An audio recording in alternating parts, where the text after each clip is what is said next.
तो good afternoon guys. तो आज के इस वीडियो में हम शुरू करेंगे सिंटैक्स, जो इंग्लिश ग्रामर का फर्स्ट चैप्टर होगा हमारे आज इस क्लास का। ठीक है, इसी चैप्टर से हम शुरू करने वाले हैं। ठीक है, तो चलते हैं। लेकिन इस टॉपिक पे आने से पहले रिक्वेस्ट करूंगा हमारे इस चैनल को ज़्यादा से ज़्यादा शेयर कीजिए, सब्सक्राइब कीजिए, ताकि जितने भी कॉम्पिटिटिव स्टूडेंट्स हैं उनको बेनिफिट मिल सके। इसी के साथ साथ मैं आपको कल के एक वीडियो में बताया था कि इस बुक को भी बताने वाला हूँ। इस बुक से हर पर डे एक सेशन में बताऊंगा कि वर्ड कैसे बिल्ड होगा, यानी आपके वोकैबुलरी की जितने भी मतलब वोकैबुलरी बैंक आप अपने आप को बना लो, जितना ज़्यादा हो सके उतना ज़्यादा आप लर्न कर पाओ, ज़्यादा अच्छा रहेगा। ठीक है, तो आज हम आते हैं इसी पॉइंट पर। जो भी प्रॉब्लम हो कमेंट बॉक्स में आप कमेंट कर देना, मैं उससे रिलेटेड जो भी सॉल्यूशन होगा मैं वीडियो बना दूंगा या फिर मैं सेल्फ आपको खुद कमेंट करके बता दूंगा। राइट, तो आते हैं टॉपिक पे। पहला है कि सिंगुलर सब्जेक्ट सिंगुलर वर्ब, इसका कुछ मतलब है यहाँ पे, तभी मैंने यहाँ लिखा है। राइट, मतलब क्या है कि जो भी सेंटेंस होगा, सेंटेंस में अगर सेंटेंस में सब्जेक्ट वो भी अगर क्या हो, सिंगुलर हो, ठीक है, तो इसके साथ जो वर्ब आएगा, सब्जेक्ट के साथ जो वर्ब आएगा वो क्या होगा, वो भी सिंगुलर होगा। ठीक है, ये बात याद रखना। इसके कुछ एक्सेप्शंस हो सकते हैं, वो आगे मैं बताऊंगा, जैसे यहाँ मैंने लिखा भी है एक्सेप्शंस। ठीक है, वो एक्सेप्शंस क्या है वो भी मैं बताऊंगा। ठीक है, फिलहाल अभी इसकी बात करते हैं। जैसे कि छोटा सा एग्जांपल लेते हैं। ये जो वीडियो आपको हेल्प करेगा, बता रहा हूँ बेसिक से, मैंने जो भी चीज इसमें बताने हैं वो सारे के सारे बेसिक से हैं। ठीक है, क्योंकि होता क्या, आप कहीं भी कंपटीशन का क्लास लोगे तो डायरेक्ट हाई लेवल, तो मैं वैसे स्टूडेंट को ध्यान में रख करके ये वीडियो स्टार्ट किया है, पढ़ाना शुरू किया है कि जो लोग हिंदी मीडियम से है उनका भी ग्रामर सही हो जाए। राइट, तो एक एग्जांपल लेते हैं, जैसे सी इज एकदम छोटा सा एग्जांपल है, इसे सब आप जानते हो। ठीक है, ये सी क्या है, सिंगुलर सब्जेक्ट है। राइट, लेकिन इज क्या है, ये सिंगुलर वर्ब है जो इसके अकॉर्डिंग है। Right, singular subject singular verb. ठीक है, नेक्स्ट पे आते हैं प्लूरल सब्जेक्ट प्लूरल वर्ब। जैसे अब यहाँ एक एग्जांपल ले लेते हैं, क्या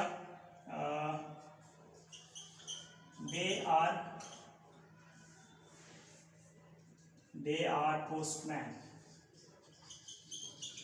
ठीक है, पोस्टमैन का मतलब होता है वही जो हमारे घर लेटर पहुंचाता है या कोई पार्सल्स पहुंचाता है। राइट, दे क्या है, सिंगुलर नहीं, ये प्लूरल वर्ब हो जाता है यहाँ पर, और ये यहाँ प्लूरल सब्जेक्ट हो जाता है, और ये प्लूरल वर्ब हो जाता है। ठीक है, तो दे दे प्लूरल सब्जेक्ट और प्लूरल वर्ब हो गया इसके साथ। लेकिन अब आएंगे क्या, यहाँ भी एक चीज मैंने लिखा है, इसको समझेंगे। ये क्या है, ये क्या है, जरा देख लो, समझ में आ रहा होगा मैंने लिखना क्या चाहा है। अगर नहीं आ रहा तो कोई बात नहीं, उसे भी देखते हैं। मैंने लिखा है अगर कोई नाउन है, ठीक है, नाउन के साथ अगर हम एस या IES जोड़ दें तो वो क्या हो जाता है, प्लूरल हो जाता है। ठीक है, जैसे क्या लिखते हैं, KEYS कीज। ठीक है, उसी तरह लिखते हैं KNIFE नाइफ, मतलब चाकू होता है, तो इसको लिखते हैं KNIVES। मतलब आप नाउन को सिंगुलर टू प्लूरल कन्वर्ट करने आप लोग जानते होंगे, इतना तो जरूर स्कूल से पढ़े होंगे। ठीक है, तो ये अगर नाउन है उसके साथ एस और एस हम अगर ऐड कर दें, ठीक है, तो वो प्लूरल बन जाता है, प्लूरल नाउन हो जाता है। ठीक है, लेकिन वर्ब के साथ इसका जस्ट उल्टा हो जाता है। क्या होता है देख लेते हैं। ठीक है, वर्ब के साथ इसका थोड़ा सा उल्टा हो जाता है। क्या कि अगर कोई सिंगुलर वर्ब है, ठीक है, सिंगुलर वर्ब है, यानी कि क्या, वर्ब के साथ हम एस और ES पहले हम जोड़ चुके हैं। दैट मीन्स क्या, अगर हम लिखते हैं क्या, डू क्या है, प्लूरल है। ठीक है, डू क्या है, प्लूरल है, लेकिन अगर हम इसी को डज कर दे, इसमें ES ऐड कर दे, तो ये हो जाता है क्या, सिंगुलर। ठीक है, ये क्या हो गया, सिंगुलर हो गया। राइट, यानी कि अगर वर्ब में हम एस और ES ऐड कर दे, वर्ब प्लस एस और ES या IES, वो क्या हो जाता है, प्लूरल नहीं होकर के वो सिंगुलर हो जाता है। ठीक है, वो सिंगुलर हो जाता है, यानी कि क्या, कि वर्ब अपने रूट फॉर्म में, दैट मीन्स जो वर्ब का फर्स्ट फॉर्म होता है उस रूट फॉर्म में वो प्लूरल होता है। ठीक है, और जब उसमें हम एस और ES जोड़ देते हैं या IS जोड़ देते हैं तो वो हो जाता है क्या, सिंगुलर। आई बात समझ में? हाँ, क्लियर है? तो नेक्स्ट अब हम बात करेंगे एक्सेप्शन वाले बात की। एक्सेप्शन में क्या है थोड़ा देख लेना उसको। एक्सेप्शन में क्या है कि मैंने लिखा है क्या, आई एम अ मैन, ये किसी और के बारे में बात कर रहा हूँ, ये सेंटेंस से आई एम अ गर्ल लिखा है, ठीक है। और आई के साथ ये क्या है, सिंगुलर वर्ब है, ठीक है। लेकिन अगर मैं लिखूं क्या, ये सिंगुलर वर्ब है लेकिन आई हैव अ, मैंने हैव यहाँ लिखा, आई हैव अ पेन लिखा है और यहाँ हैव क्या है, प्लूरल वर्ब है, ठीक है। तो आई अपने साथ सिंगुलर और प्लूरल दोनों ले लेता है, ठीक है, इसीलिए ये एक्सेप्शन हो जाता है। फिर यू के साथ भी यही कंडीशन है, जैसे क्या है यहाँ लिखते हैं यू आर अ गर्ल, और आर क्या है यहाँ प्लूरल वर्ब हो जाता है ये। चलो एक बार फ्रेश लिखते हैं, ठीक है,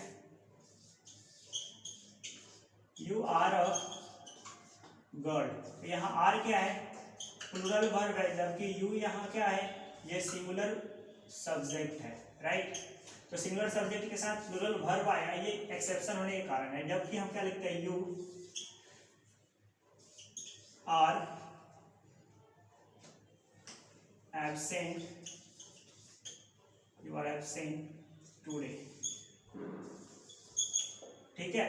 अब यहाँ क्या है, यू क्या है सिंगुलर नहीं होकर के ये प्लूरल वर्ब है, सॉरी प्लूरल सब्जेक्ट है, और ये आर क्या है प्लूरल वर्ब है। मैंने यहाँ जो सेंस निकाला है यहाँ आप लोग का निकाला है, ठीक है, आप लोग एब्सेंट हो आज, ये है मतलब, ठीक है। तो ये यू अपने साथ सिंगुलर और प्लूरल दोनों ले सकता है, आई अपने साथ सिंगुलर प्लूरल दोनों ले सकता है, ओके। तो अब नेक्स्ट चलते हैं, यहाँ मैंने क्या बताया है,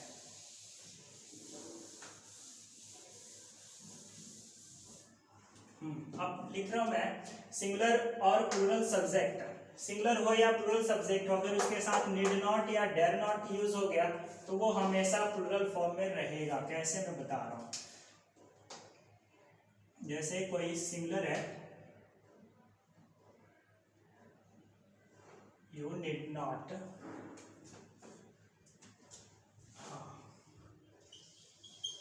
यू छोड़ दो इसको, सी नीड नॉट गो देयर, ठीक है, ये लिखा मैंने। तो सी क्या है, सिंगुलर सब्जेक्ट है, जबकि नीड नॉट क्या है, ये प्लूरल वर्ब है, ठीक है।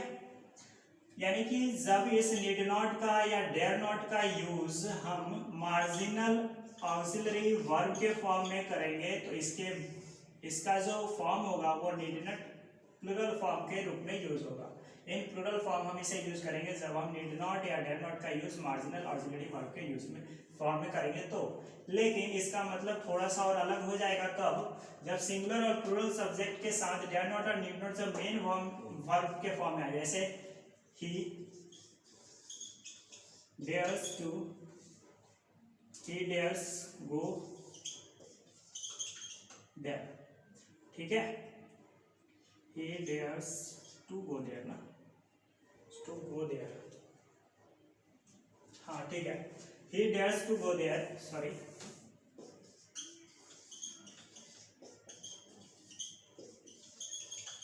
he dares to go there लिखता है, ये मेन वर्ब है, ठीक है। तो इसको हम क्या करेंगे, क्योंकि ये सिंगुलर है, सिंगुलर सब्जेक्ट है, तो इसके साथ हम सिंगुलर वर्ब ही यूज कर सकते हैं। फिर वही जो स्टार्टिंग में हमने बताया, जब ये मेन वर्ब के फॉर्म में यूज होगा डेयर और नीड, तो हम इसे फिर एक्चुअल फॉर्म में, एक्चुअल जो सेंटेंस बोलता है सब्जेक्ट वर्ब एग्रीमेंट, यानी सिंटैक्स का जो रूल आता है, फर्स्ट रूल आता है सिंगुलर सब्जेक्ट सिंगुलर वर्ब, तो फिर जब ये मेन वर्ब के फॉर्म में यूज हो जाएगा डेयर नॉट या सॉरी डेयर और नीड, तो हम इसे सिंगुलर मतलब मेन रूल के अकॉर्डिंग चले जाएंगे, राइट। शायद समझ में आ गया होगा, ठीक है। बस जो स्पेशल है वो इसी रूल में स्पेशल है, बाद बाकी जो है वो इसके अकॉर्डिंग चलेगा, ठीक है। आगे चलते हैं, डेयर नॉट और need not is not used with infinitive, okay. तो डेयर नॉट और नीड नॉट के बाद इन्फिनेटिव का यूज नहीं होता है, और कब नहीं होता है ये बात करेंगे, ठीक है, और कब होता है ये भी बात करेंगे, ठीक है। क्या है, सिंगुलर और plural,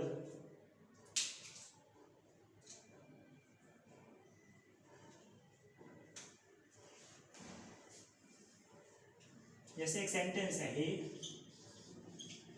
need not come here, ठीक है। जब ये ऑक्सिलरी वर्ब के फॉर्म में यूज होगा, मार्जिनल ऑक्सिलरी वर्ब के फॉर्म में, ठीक है, तो यहाँ हम टू यूज नहीं करेंगे, ये यूज गलत हो जाएगा, क्योंकि टू यूज करने का मतलब है क्या कि ये वर्ब टू प्लस V1 को ही हम बोलते हैं क्या, इन्फिनेटिव, ठीक है। और ये इन्फिनेटिव यूज नहीं होगा यहाँ पर, ठीक है, क्योंकि नीड नॉट क्या है आपका, नीड नॉट है मार्जिनल ऑक्सिलरी वर्ब। जब ये मेन वर्ब होता तो हम टू यूज कर लेते।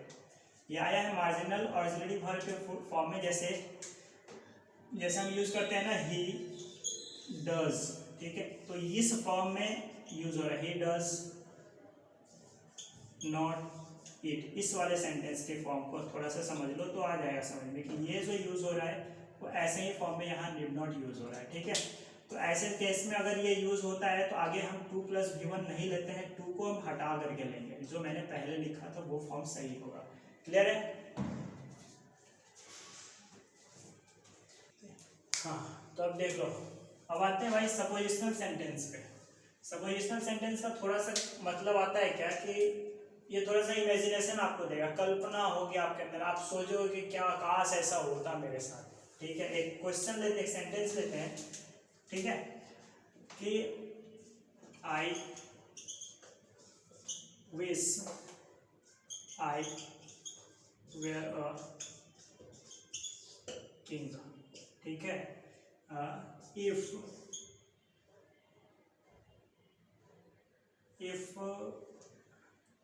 I were a king, I would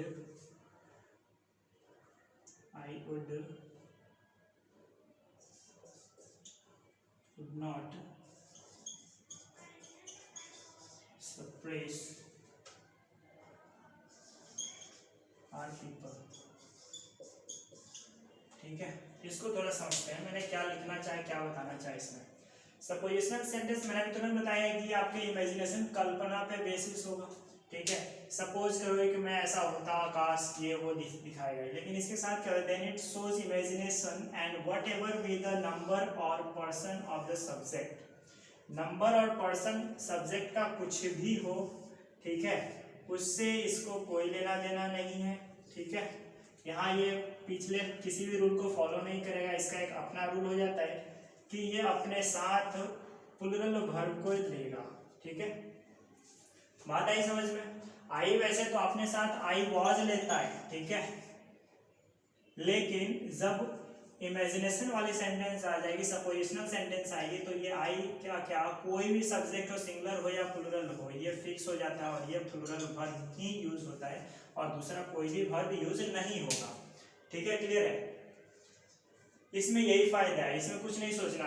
और इस रूल पे बहुत ज्यादा क्वेश्चन पूछता है एग्जाम में, बहुत ज्यादा पूछेगा, 1-2 तो मिल ही जाएगा आपको, ठीक है। साथ में क्या, दोबारा मैं बता रहा हूँ, इफ के अलावा जैसे ही विशेष, मैंने तुरंत लिखा आई विश, अगर आई विश की जगह लिखता ही विशेष, मान लो,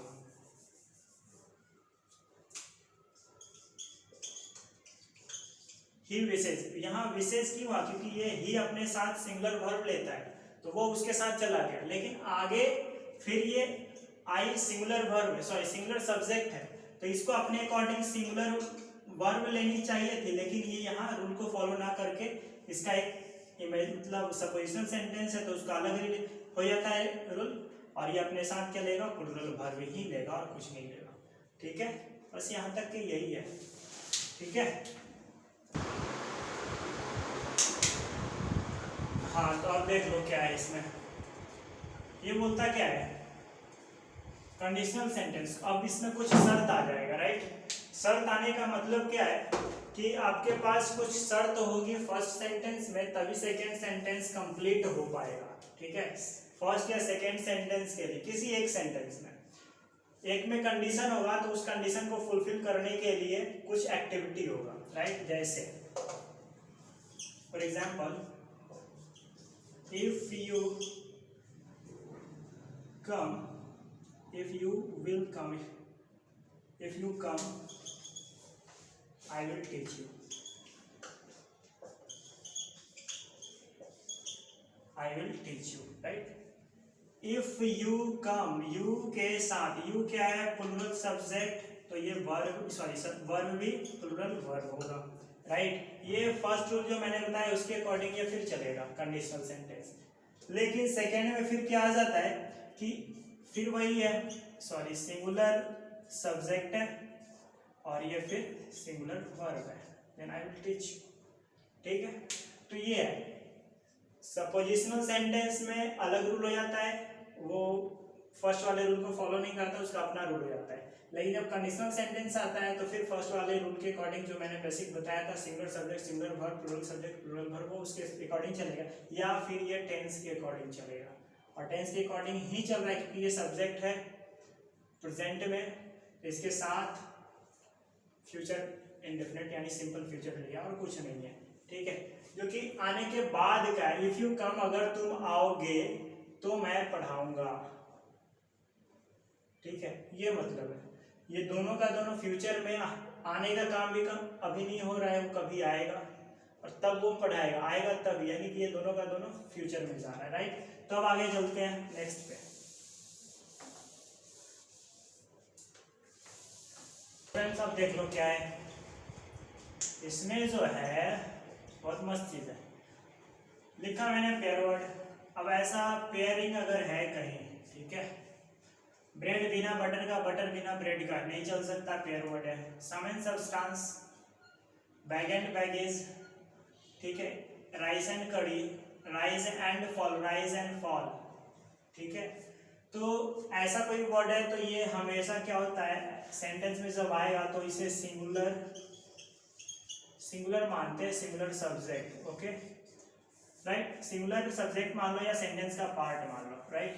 और इसके साथ जो भी वर्ब आएगा वो क्या है, सिंगुलर ही यूज होगा, ठीक है? क्योंकि सब्जेक्ट सिंगुलर हो जाएगा तो वर्ब भी सिंगुलर हो जाएगा, राइट?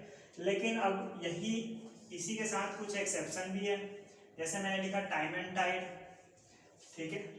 ये time and tide, wait for none जो लिखता है ना, एक्चुअली में कोटेशन है, कोड से है, ये एक कोड है और इसका मतलब होता है समय और समुद्र की लहरें किसी का इंतजार नहीं करती, ठीक है? तो ऐसे सेंटेंस में क्या है, time and time, wait for none, यहाँ लिखते हैं वेट फॉर नन, इसी के जस्ट बाद इसे ऐड मैंने कर दिया। तो टाइम एंड टाइड एक्चुअली में ये क्या हो गया, हाँ ये हो गया क्या, प्लूरल हो गया, ठीक है? और ये प्लूरल हुआ, प्लूरल सब्जेक्ट है, इसी कारण ये वर्ब यहाँ क्या है, ये भी प्लूरल है, ठीक है? और इसी तरह यहाँ पर है fire and water do not agree, ठीक है? Fire and water do not agree मैंने लिखा, मतलब आग और पानी कभी भी एग्री नहीं करता, एक साथ नहीं रह सकता, आग और एक साथ पानी, ठीक है? तो ये नहीं रह सकता। तो ये है तुम्हारा क्या, पेयर वर्ड, जिसको कि कुछ जगह पर सिंगुलर मानते हैं और सिंगुलर वर्ब यूज करते हैं, कुछ जगह पर ये एक्सेप्शन यानी कि पेयर तो आता है बट इसका प्लूरल फॉर्म यूज होता है, प्लूरल सब्जेक्ट के रूप में यूज होता है और प्लूरल वर्ब हो जाता है इसके साथ, ठीक है? डू नॉट एग्री मतलब सॉरी फायर एंड वाटर, ऐसे ही बहुत सारे एग्जांपल्स हैं, वो ऐसे। देखो एक चीज लिख रहा हूं मैं, क्या, singular subject plus, sorry singular subject नहीं लिखते, singular noun plus and plus singular noun, अगर इस तरह का सेंटेंस आता है, ठीक है? उसके बाद भी क्या, यहाँ मान लो कि कोई, एक बार फिर से लिखता हूँ, आर्टिकल हो, आर्टिकल में क्या, ए, एन और द, इस तीनों में से कोई सा भी होता है, या पॉजेसिव एडजेक्टिव लो,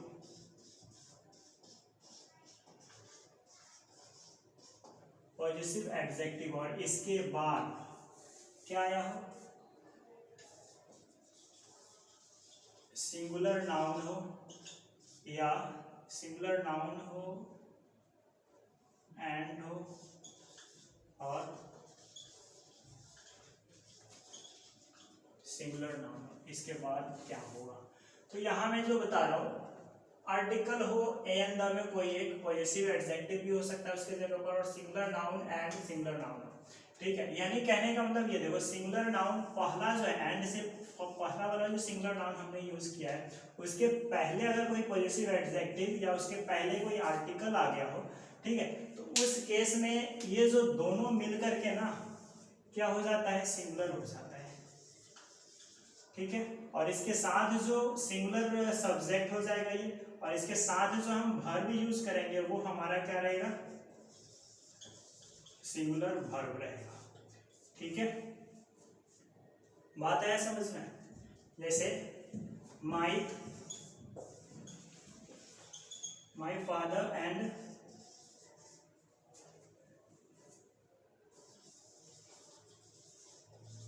गार्जियन, यानी मेरे पिता और गार्जियन, यानी कहने का मतलब क्या, जो मेरा गार्जियन है वही मेरे फादर भी है, यानी जो मेरे पिता है वही मेरे गार्जियन भी है।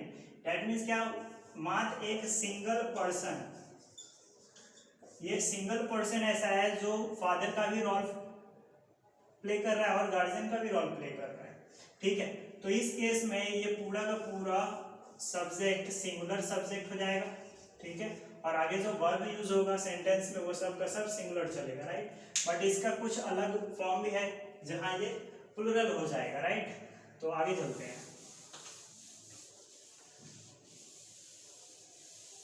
जैसे वही a an the plus singular noun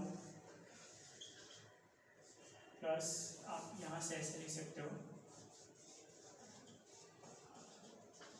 possessive adjective plus singular noun plus and plus singular noun, तब उसके बाद फिर क्या हो जाएगा, प्लुरल वर्ब यूज हो जाएगा, ठीक है। क्यों, अब देख लो, एंड सिंगुलर नाउन, सॉरी इसके पहले एक चीज और हमें लेनी पड़ेगी, या तो आर्टिकल ले लो या फिर आप पॉजेसिव एडजेक्टिव ले लो, ठीक है। पॉजेसिव एडजेक्टिव में जैसे ये हो, माई, आर, हिज, हर, ये सब आता है पॉजेसिव एडजेक्टिव में, जिस वैसा वर्ड जो आपका अधिकार किसी के ऊपर शो करता है, ठीक है। तो ऐसा अगर है उसके बाद अगर फिर वही possessive singular noun plus and plus singular noun आए तो उसके बाद हम प्लुरल वर्ब यूज करेंगे। इससे क्या होगा, जैसे कि एग्जांपल लेते हैं, माई मदर एंड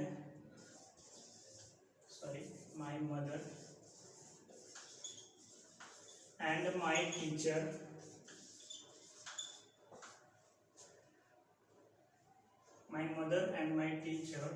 आर